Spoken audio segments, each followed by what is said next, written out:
BPL এর শুরুতে প্রথম ম্যাচটায় কুমিল্লা ভিক্টোরিয়ান্স হেরে যাওয়ার পরেও অবশেষে ফাইনাল পর্যন্ত পৌঁছে গেল কুমিল্লা ভিক্টোরিয়ান্স এবং কুমিল্লা ভিক্টোরিয়ান্স মানে লিটন দাসের টিম ফাইনাল পর্যন্ত পৌঁছে গেল এবং অনেক সংঘর্ষ করে। তবে কুমিল্লা ভিক্টোরিয়ান্স তো পৌঁছেছে, তার সাথে সাথে আজকে যে খেলাটা আছে, আজকের খেলাটা কিন্তু অনেকটা গুরুত্বপূর্ণ আছে, কেননা রংপুর রাইডার্স এবং ফরচুন বরিশালের মধ্যে হতে চলেছে।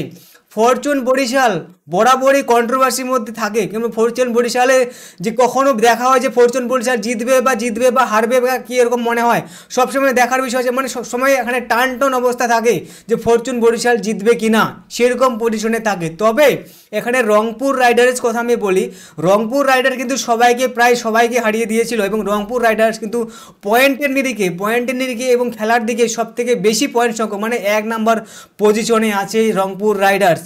তবে আজকে যে ফরচুন বরিশালের মধ্যে খেলা হবে, আজকে যদি খেলাটা ভালোভাবে না খেলে তাহলে কিন্তু রংপুর রাইডার্স কিন্তু অবস্থা খারাপ হয়ে যাবে, কেননা যারা বরাবরই ভালো খেলে তারপর লাস্টও ভালো খেলতে হবে সেটা সবাই জানে, কেননা ফাইনালে গিয়ে হারতে বা সেমিফাইনালে গিয়ে হারা এটা অনেকটা দুঃখজনক বিষয়। যারা ফ্যান ফলোয়ার আছে রংপুর রাইডার্স, তারা যদি দেখে যে এখানে রংপুর রাইডার্স হেরে যায় তাহলে অনেকটা দুঃখের সাথে থাকতে হবে, কেননা বরাবরই রংপুর রাইডার্স কিন্তু জিতে আছে এবং পয়েন্টের নিরিখে কিন্তু 1 নম্বর পজিশনে আছে।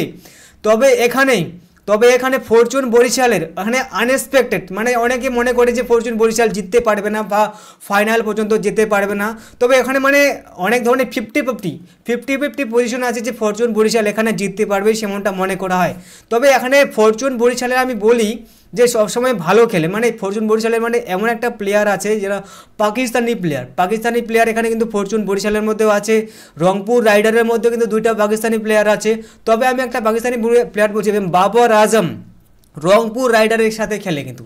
তারপর সাইদ আফ্রিদি কিন্তু রংপুর রাইডারের সাথে খেলে, মানে 2টা পাকিস্তানি প্লেয়ার আছে।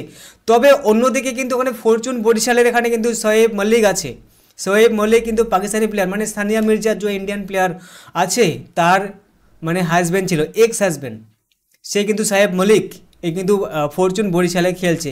তবে রংপুর রাইডার্সের সাথে আমি শুভকামনা দিচ্ছি। রংপুর রাইডার্স কিন্তু বাবর আজম যে টিমটাতে আছে, বাবর আজমকে নিয়ে এগুলো অনেকগুলো কন্ট্রোভার্সি দিন থেকে চলছে, মানে কিছুদিন থেকে অনেকে মন্তব্য করছে এবং ট্রোল করছে বাবর আজমকে। তবে বাবর আজম কি পারবে নিজের টিমকে জেতাতে এবার, মানে রংপুর রাইডার্সকে?